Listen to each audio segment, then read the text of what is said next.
हर हर महादेव दोस्तों, तुलसी माता इस वीडियो को जो भी सच्चे दिल से लाइक करें, उसके घर में आप स्थायी रूप से निवास करें, उसकी झोली खुशियों से भर दें और उसके घर में कभी धन धान्य की कमी ना होने पाए। तुलसी माता को जल देते समय बोलने चाहिए यह 3 शब्द जिनसे सभी मनोकामनाएं पूरी होती हैं।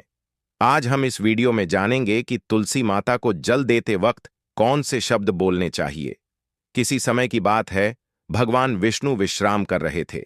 तभी देवी लक्ष्मी वहां आई और भगवान विष्णु से तुलसी माता को जल देने के महत्व के बारे में पूछा। भगवान विष्णु ने उन्हें तुलसी माता को जल देने के महत्व को विस्तार से बताया। तब देवी लक्ष्मी ने कहा, हे स्वामी, आपने मुझे तुलसी माता के महत्व के बारे में बताया, लेकिन अब मैं यह जानना चाहती हूं कि तुलसी माता को जल कैसे देना चाहिए।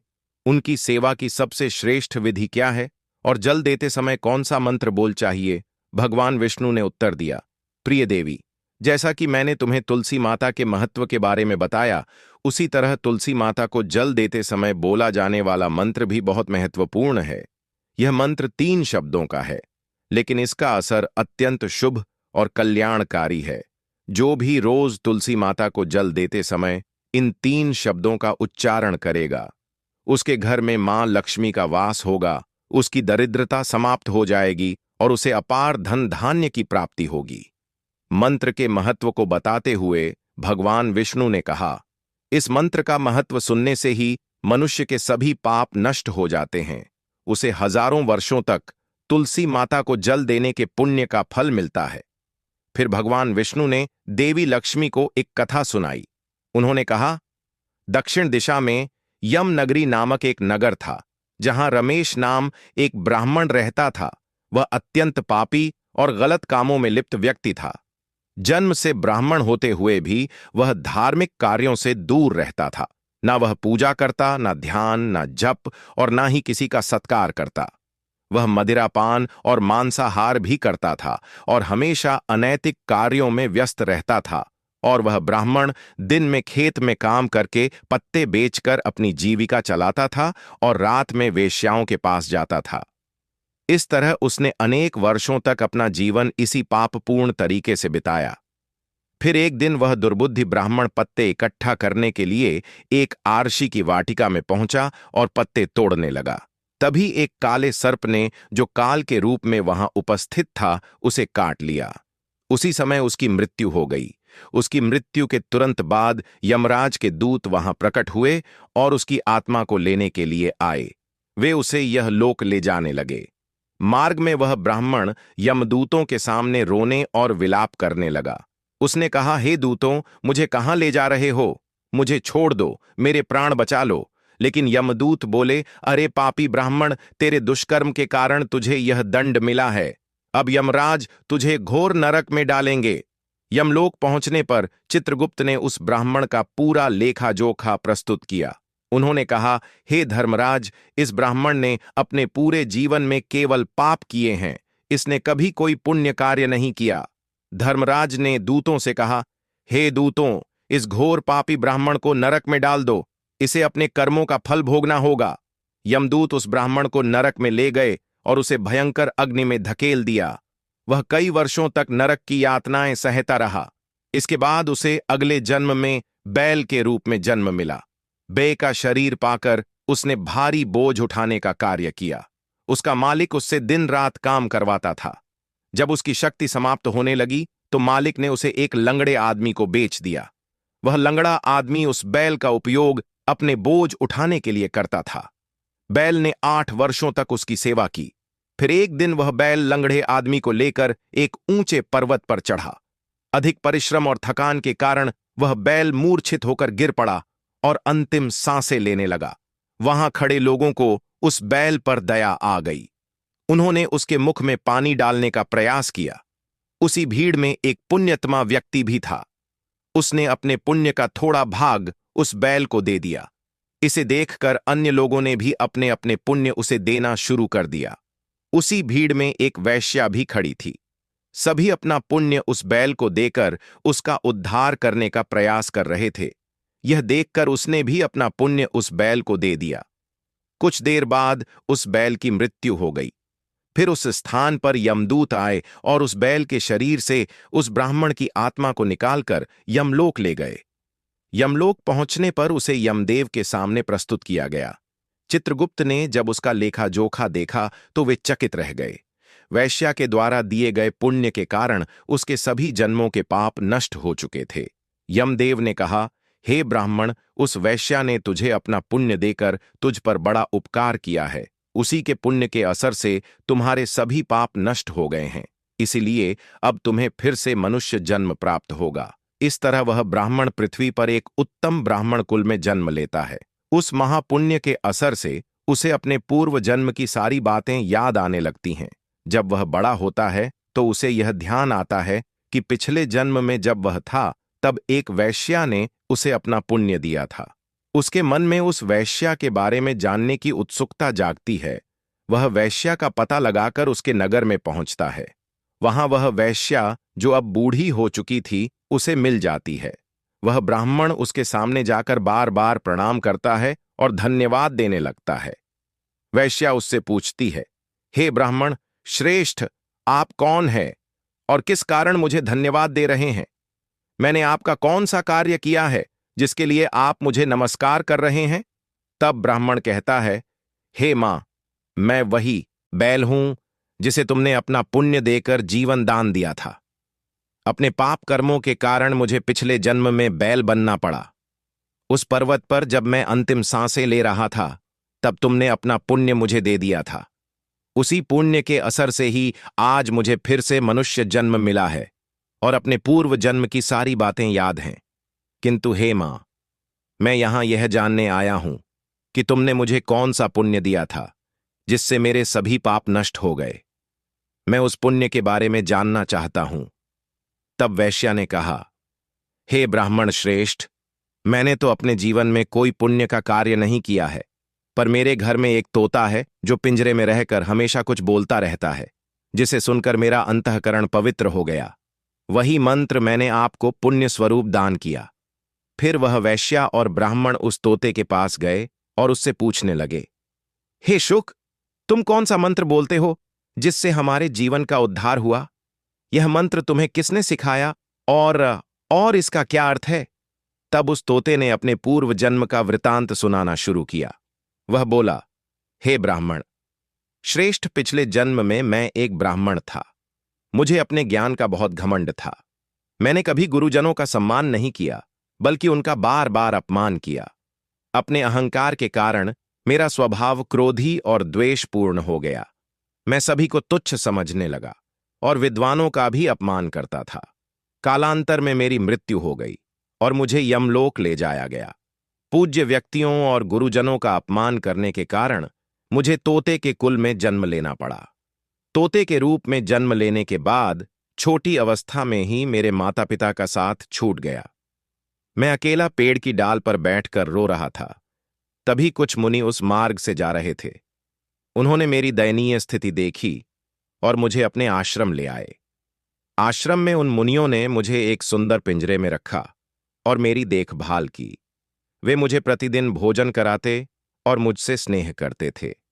उस आश्रम में वे मुनि, उनकी पत्नियां और बच्चे प्रतिदिन तुलसी मां के पौधे को जल अर्पित करते और एक मंत्र का जाप करते थे। उनके मुख से बार बार वह मंत्र सुनकर मैंने उसे याद कर लिया। तब से मैं उसी मंत्र का जाप करता हूं। इस मंत्र के असर से मेरे जीवन में सकारात्मक बदलाव आने लगे।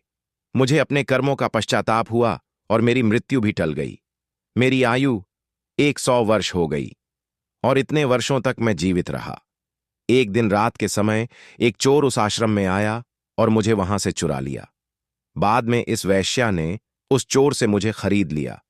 वैश्या के घर आने के बाद भी मैं वही मंत्र बोलता रहा। इस मंत्र को सुनकर इस वैश्या का अंतःकरण पवित्र हो गया।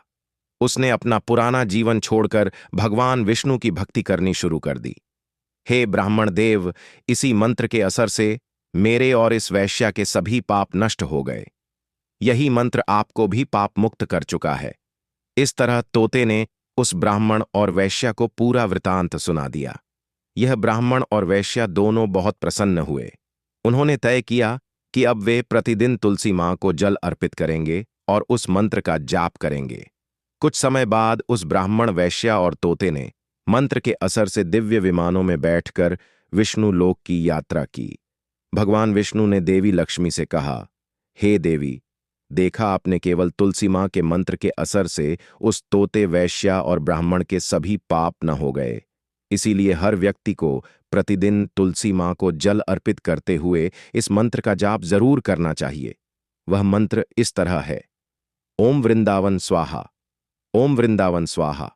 जो स्त्री प्रतिदिन तुलसी मां के सामने इस मंत्र का उच्चारण करेगी वह सौभाग्यशाली बनेगी। जो पुरुष इसका जाप करेगा उसे अक्षय धन की प्राप्ति होगी। जिस घर में प्रतिदिन तुलसी मां की पूजा होगी वहां लक्ष्मी जी का सदा असर रहेगा। तुलसी मां का यह मंत्र फलदायी और सिद्धियों को प्रदान करने वाला है। स्त्रियों को स्नान के बाद बाल बांधकर मांग में सिंदूर लगाकर तुलसी मां को जल चढ़ाना चाहिए। साथ ही तुलसी मां की परिक्रमा करनी चाहिए। शाम के समय तुलसी मां के पास दीपक जलाने से घर में सुख समृद्धि आती है। भगवान विष्णु की पूजा तुलसी मां के बिना अधूरी है। तुलसी का एक पत्ता चढ़ाने से भगवान को उतनी प्रसन्नता मिलती है, हजारों अमृत के घड़ों से नहलाने पर भी नहीं मिलती। जो भी व्यक्ति तुलसी मां का सम्मान करेगा और उनके इस मंत्र का जाप करेगा उसे न केवल इस लोक में बल्कि परलोक में भी शुभ फल प्राप्त होगा। ऐसा फल तुलसी मां के पत्तों के दान से मिलता है। जो मृत्यु के समय अपने मुख में तुलसी के पत्तों का जल ग्रहण करता है, ऐसा व्यक्ति अपने सभी पापों से मुक्त होकर भगवान विष्णु के धाम जाता है। भगवान विष्णु कहते हैं, पूर्णिमा, अमावस्या, द्वादशी और सूर्य संक्रांति के दिन मध्याह्न काल रात्रि और अशोच के समय तेल लगाकर बिना स्नान किए अथवा बिना हाथ पैर धोए रात्रि के वस्त्र पहनकर तुलसी के पत्ते तोड़ना महापाप होता है। श्राद्ध, व्रत, दान, प्रतिष्ठा और देव पूजा के लिए तोड़े गए तुलसी के पत्ते 3 रात तक पवित्र रहते हैं। तुलसी के पत्तों को बिना नष्ट किए उसके अग्रभाग को तोड़ना चाहिए। तुलसी की मंजरी, जो सभी फूलों से श्रेष्ठ मानी जाती है, उसे तोड़ते समय पत्तियों का होना आवश्यक है। पौधे को बिना हिलाए केवल अग्रभाग को तोड़ना चाहिए ताकि पूजा का फल और बढ़े। तुलसी के पत्तों को कभी नाखून से नहीं तोड़ना चाहिए क्योंकि इससे पाप लगता है। रात्रि के समय तुलसी के पौधे को छूना या उसके पत्ते तोड़ना अशुभ समझा जाता है क्योंकि रात्रि में वह निद्रा अवस्था में होती है। गुरुवार को तुलसी के पौध में थोड़ा कच्चा दूध अर्पित करें और इस दौरान ओम नमो भगवते वासुदेवाय नमः मंत्र का जाप करें। तुलसी के पौधे के पास शालिग्राम रखें और तिल चढ़ाएं। शालिग्राम पर तुलसी के पत्ते रखकर चंदन का तिलक करें। अगर कोई महिला मासिक धर्म में है तो तुलसी की पूजा से बचे क्योंकि इस समय तुलसी को छूना पाप होता है जिससे महिला की दुर्गति हो सकती है। भक्तों, इस तरह भगवान विष्णु ने देवी लक्ष्मी को तुलसी के जल देने के मंत्र का महत्व बताया। इस कथा को सुनकर कृपया कमेंट करके बताएं कि आपको यह कथा कैसी लगी। यदि यह जानकारी आपके लिए लाभकारी रही हो तो वीडियो को लाइक जरूर करें। अगर आप भी मां लक्ष्मी को अपने घर में लाना चाहते हैं तो कमेंट बॉक्स में जय मां लक्ष्मी, आपका हमारे घर में स्वागत है। तुलसी की मिट्टी से यह एक उपाय भगवान श्री हरि विष्णु और माता लक्ष्मी जी के आशीर्वाद से जीवन के हर कष्टों से तुरंत मिल जाएगी। आपको मुक्ति, आपकी हर मनोकामना होगी पूरी और दोस्तों खुशियों से भर जाएगा। आपका घर बन जाओगे आप करोड़पति, क्योंकि दोस्तों इस बार साल बहुत सारे शुभ योगों का निर्माण हो रहा है जो कि कई वर्षों बाद आया है। इसीलिए दोस्तों इस दिन का महत्व बहुत ही ज्यादा बड़ा होता है और इस दिन आप लोगों को यह तुलसी की मिट्टी वाला उपाय जरूर करना चाहिए जो कि पंडित जी ने अपनी अभी की ही कथा में यहां पर बताया हुआ है। तो दोस्तों इस उपाय को आपको कैसे करना है, कब करना है, कहां पर करना है और उपाय को करते समय आपको किन किन बातों का ध्यान रखना है, यह सारी जानकारी हम आपको इस वीडियो में देंगे। तो चलिए दोस्तों वीडियो में आगे बढ़ते हैं। देखिए यह दिन इतना खास होता है, इतना महत्वपूर्ण होता है। देखा गया कभी कभी बड़े बड़े पूजा पाठ अनुष्ठान से जो मनोकामना पूर्ण नहीं होती है वह एक छोटे से उपाय करने से ही आपकी सभी मनोकामना पूर्ण हो जाती है। और बहुत सारे लोगों ने इस उपाय को किया भी है और उनको इस उपाय को करने का फल भी जरूर मिला है। अगर आप लोग भी करना चाहते हैं तो आप इस उपाय को पहले अच्छे से समझ लेना, सुन लेना, उसके बाद करना। आपको इस उपाय का फल जरूर मिलेगा और इस उपाय को करने से आपके घर में चाहे किसी भी तरह की दुख और परेशानी क्यों ना चल रही हो, आपको उसका कारण भी नहीं पता है कि दोस्तों यह परेशानी किस कारण से चल रही है, तो उसका कुछ भी कारण हो सकता है। जैसे पितृदोष हो सकता है, शनि दोष हो सकता है, या किसी भी तरह का मंगल दोष भी हो सकता है, और भी बहुत तरह होते हैं, कुछ भी हो सकता है।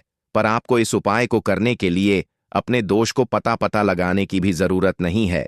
इस तुलसी की मिट्टी वाला उपाय को आप लोगों को कर लेना है। दोस्तों, अब हम समझते हैं इस वाले उपाय को हमें करना किस समय है। तो सबसे पहली बात दोस्तों, हम समझते हैं कि यह तुलसी की मिट्टी वाला उपाय करना किसको है। तो देखिए, यहां पर सीधी सी है कि यह तुलसी की मिट्टी वाला उपाय जो उपाय है, यह किस लिए किया जा रहा है। ये मनोकामना को पूर्ण करने के लिए किया जा रहा है, या आपके जीवन में जो दुख और परेशानियां हैं उनको दूर करने के लिए किया जा रहा है, या आपका कोई बड़ा काम है जो कि नहीं हो पा रहा है, आप उसके लिए इस उपाय को कर सकते हो। तो सीधी सी बात यह है कि आप अपनी किसी भी तरह की मनोकामना के लिए इस वाले उपाय को कर सकते हो।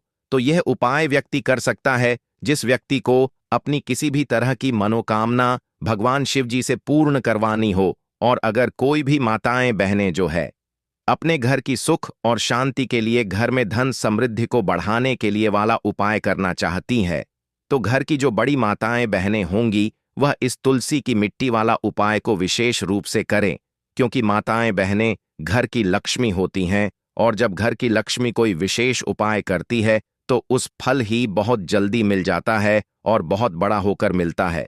अन्यथा इस उपाय को कोई भी व्यक्ति कर सकता है, चाहे वह बड़ा हो, चाहे वह छोटा हो, चाहे वह बच्चा हो। जिस व्यक्ति को यह तुलसी की मिट्टी वाला उपाय समझ आ गया, वह व्यक्ति इस तुलसी की मिट्टी वाला उपाय को किसी भी दिन जरूर करें, क्योंकि उसको इस उपाय को फल बहुत ही जल्दी मिल जाएगा, क्योंकि भगवान शिव जी बहुत आसानी से प्रसन्न हो जाते हैं। तो आइए अब हम समझते हैं कि इस तुलसी की मिट्टी वाला उपाय को आपको करना कैसे है, और इस उपाय को करने का जो समय है वह क्या है। तो देखिए, यह तुलसी की मिट्टी वाला जो उपाय है, यह मुख्य रूप से सुबह का समय होगा, प्रातःकाल का समय होगा। किस समय होगा? सुबह का समय होगा। आपको कोशिश यही है कि सुबह के समय हम इस तुलसी की मिट्टी वाला जो उपाय को कर लें। पर किसी कारणवश अगर आप सुबह को इस उपाय को ना कर पाओ, आपको कहीं काम से जाना हो या किसी और काम की वजह से आप उपाय को ना कर पाओ, तो आपके पास फिर दूसरा मौका रहेगा जो कि शाम के समय का रहेगा, प्रदोष काल का रहेगा। अब दोस्तों, प्रदोष काल का समय भी एक बहुत ही लोगों के मन में प्रश्न बन जाता है कि दोस्तों यह समय होता कब है, कितने बजे से लेकर बजे यह समय होता है, ताकि हमें उपाय के लिए जो है करने का समय पता लग जाए। तो हम आपको बता दें, प्रदोष काल का जो एक समय होता है, शाम का समय, वह होता है शाम के 6 बजे से लेकर शाम के 7 बजे के बीच का। इस समय के बीच में आप उपाय को करेंगे तो आपको उस उपाय का जरूर फल मिलेगा। तो शाम के 6 बजे से लेकर शाम के 7 बजे के बीच में आप लोग इस तुलसी की मिट्टी के दीपक वाला जो उपाय को कर सकते हो। तो भैया, बहुत लोग यहां पर यह प्रश्न भी जरूर करेंगे कि दोस्तों, हम तो नौकरी पर जाते हैं, हम अपनी ड्यूटी पर जाते हैं और आने में हमें देर हो जाती है, तो उस जगह पर हमें क्या करना चाहिए। तो देखिए, उन लोगों को भी टेंशन लेने की जरूरत नहीं है। अगर आप लोग इस उपाय को शाम के समय प्रदोष काल में कर रहे हैं और अगर आप आने में देरी भी हो जाती है, आपको आने में 7 बजे तक आप नहीं पहुंच पाते हो, तो दोस्तों आप 7 या रात 8 बजे तक भी अगर उपाय को करोगे तो भी चल जाएगा, और अगर इससे भी थोड़ा देर हो जाती तो भी आप उपाय को कर सकते हो, क्योंकि यह दिन बहुत ही कम आता है पूरे साल भर में एक बार। इसलिए जब आपको मौका मिल जाए, जब आप इस उपाय को जरूर कर लेना। कोई भी उपाय हो आप कभी भी कर सकते हो, समय के थोड़ा मतलब अंतर्गत ही कर लो। पर किसी कारणवश अगर ना कर पाओ तो फिर आप थोड़ा देरी से भी कर सकते हो। आपको उपाय का फल जरूर मिलेगा पूज्य गुरुजी ने, कि जब भी आपको सिर्फ और सिर्फ तुलसी की मिट्टी वाला उपाय करना है। इससे आपके जीवन में अगर धन वैभव की परेशानी चल रही है, अगर आप रुपए पैसों के लिए बहुत ज्यादा परेशान रहते हैं, आर्थिक तंगी चल रही है, कई कई बार आप कोशिश बहुत करते हैं, मेहनत बहुत करते हैं, लेकिन आपको धन हासिल नहीं हो पाता है। आप मेहनत करने के बावजूद भी सफल नहीं हो पाते हैं। आप अपने व्यापार में असफल हो जाते हैं, नौकरी करने में असफल हो जाते हैं। किसी भी कार्य में अगर आप असफल हो रहे हो या फिर आपको धन की हानि हो रही हो, तो गुरुजी ने कहा कि आपको यह छोटा सा उपाय तो चलिए जानते हैं इस विशेष उपाय के बारे में। लेकिन उससे पहले एक प्रार्थना, अगर आप वास्तुशास्त्र ज्ञान चैनल पर नए हैं तो कृपया चैनल को सब्सक्राइब जरूर कर लें और वीडियो को लाइक करके कमेंट बॉक्स में जय श्री हरि विष्णु जी, जय माता लक्ष्मी जरूर लिख दें, जिससे कि भगवान श्री हरि विष्णु जी और माता लक्ष्मी जी की कृपा सदैव आप और आपके परिवार पर बनी रहे और आपको कभी भी धन से संबंधित किसी तरह की कोई कमी ना हो। आज का यह वीडियो बहुत ही खास होने वाला है, क्योंकि किए जाने वाले 3 विशेष उपाय आज आपको इस वीडियो में बताए जाएंगे। यह उपाय आप अपनी परेशानी के अनुसार कर सकते हैं। इन उपायों में आपको धन के उपाय बताए जाएंगे, आपकी मनोकामना पूर्ति के उपाय बताए जाएंगे। जीवन में किसी भी तरह के संकट चल रहे हैं, परेशानियां चल रही हैं, तो उनको दूर करने के उपाय बताए जाएंगे। चलिए जानते हैं पूज्य गुरु जी द्वारा बताए गए सबसे पहले और सबसे खास उपाय के बारे में। इस उपाय के लिए आपको सबसे पहले जरूरत पड़ेगी 1 चुटकी तुलसी की मिट्टी की और थोड़ी सी पिसी हुई हल्दी, और आपको तुलसी की मिट्टी का उपाय कर लेना, देखते ही देखते करोड़पति बन जाओगे, क्योंकि साक्षात्कार भी आकर कुछ नहीं बिगाड़ पाता है कि कैसे आप सावन के दिन, जो बहुत ही पावन दिन है, इस दिन भगवान भोलेनाथ को प्रसन्न कर सकते हैं। कैसे आपको भगवान भोलेनाथ का आशीर्वाद हासिल हो सकता है और कैसे सावन के दिनों में शिवलिंग की आपको पूजा करनी है, वह भी खास उपाय करते हुए कैसे आपको शिवलिंग पर क्या क्या चढ़ाना है और क्या क्या वहां से लेकर अपने घर पर वापस लेकर आना है, ताकि आपके घर पर अन्न और धन का भंडार कभी भी कम ना हो। देखिए दोस्तों, आपके जीवन में कितनी ही बड़ी परेशानी हो, कितनी ही बड़ी दिक्कत क्यों ना हो, मान लीजिए आपके जीवन में धन की समस्या है, मान लीजिए आप नौकरी की हासिली के लिए बहुत ही ज्यादा परेशान हो चुके हैं, आपके शत्रुओं ने आपको घेर लिया है, संतान की हासिली आपको हो नहीं पा रही है, तो एक बात का ध्यान रखिएगा दोस्तों, सावन का पावन दिन एक ऐसे दिन होते हैं जिस दिन कोई भी व्यक्ति अगर थोड़े से उपाय कर लेता है, भगवान भोलेनाथ की साक्षात पूजा कर लेता है, तो उस व्यक्ति की कितनी ही बड़ी मनोकामना हो, कितनी ही बड़ा कष्ट हो, वह खत्म हो जाता है और उसकी मनोकामना पूर्ण हो जाती है। दोस्तों, मान लीजिए आपके ऊपर कोई दोष लगा हुआ है, जैसे वास्तु दोष, शनि दोष, प्राकृति दोष या कोई भी दोष लगा हुआ है, तो आपको सावन सोमवार के दिन थोड़ी सी पूजा करनी है और आपका दोष खत्म हो जाएगा, आपके जीवन से सभी परेशानियां चली जाएंगी और आपके जीवन में जो धन आना बंद हो गया था, उसका आगमन वापस शुरू हो जाएगा। मान के चलिए आपके जीवन में कभी भी कोई परेशानी नहीं रहेगी। बस दोस्तों, आज की इस वीडियो को लास्ट तक देख लीजिए और मान के चलिए भगवान भोलेनाथ के आशीर्वाद से आपकी सभी मनोकामनाएं भी पूरी होंगी और आपके जीवन की सभी परेशानियां भी चली जाएंगी।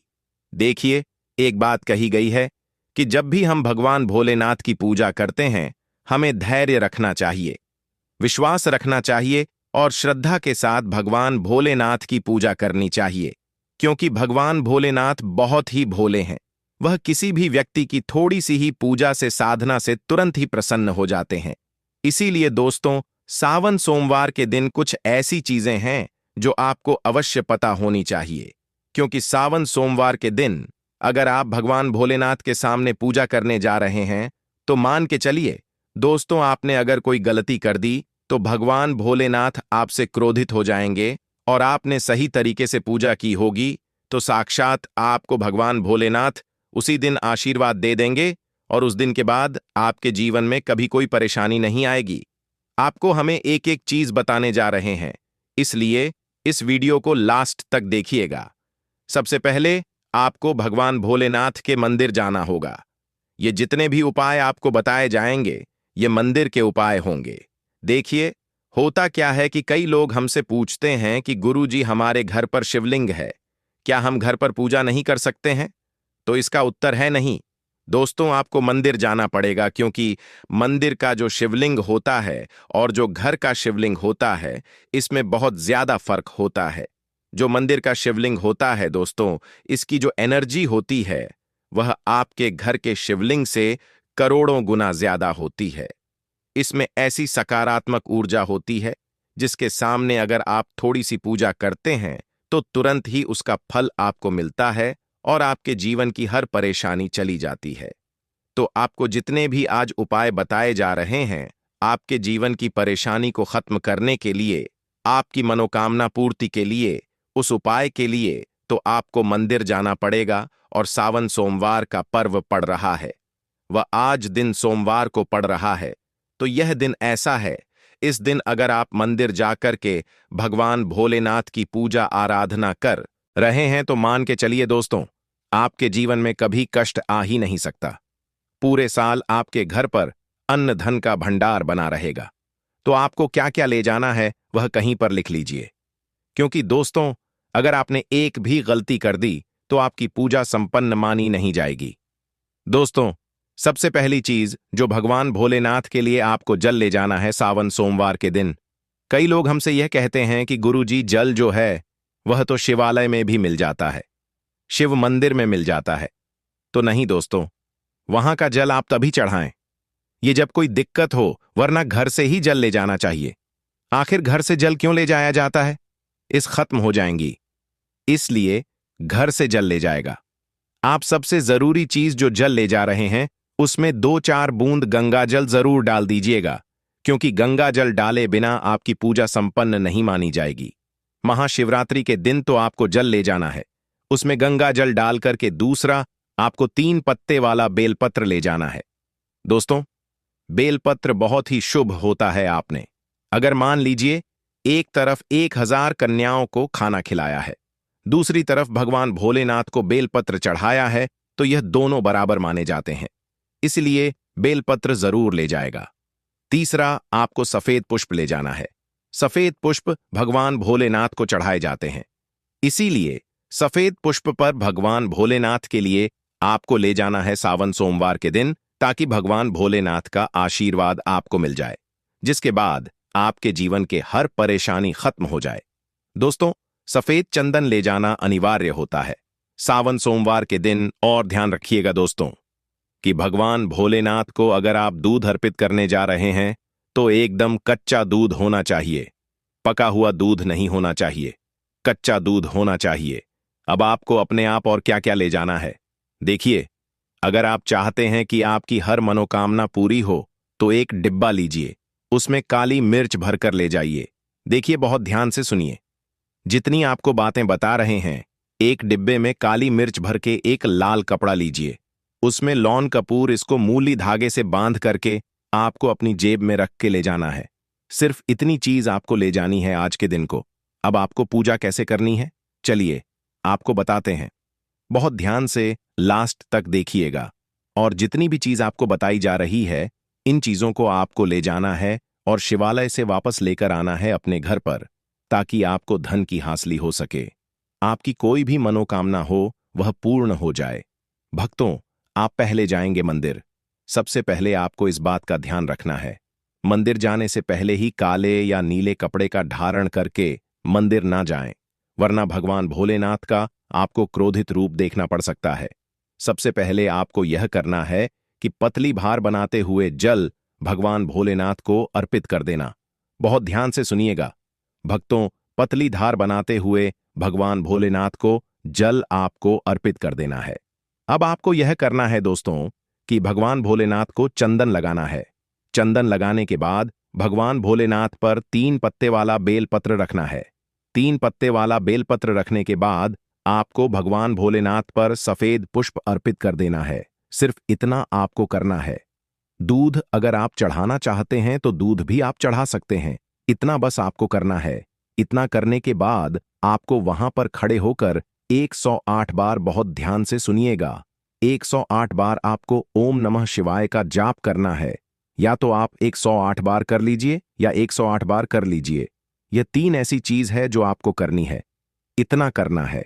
अब आपको क्या करना है, एक डिब्बा जो काली मिर्च का आप ले गए हैं, उस काली मिर्च के डिब्बे को आपको शिवालय के जो गिरता हुआ शिवधारा है, जो शिवलिंग से वहां पर पानी गिर रहा है, उसी शिव के पानी से आपको छुआना है और अपनी जेब में वापस रख लेना है।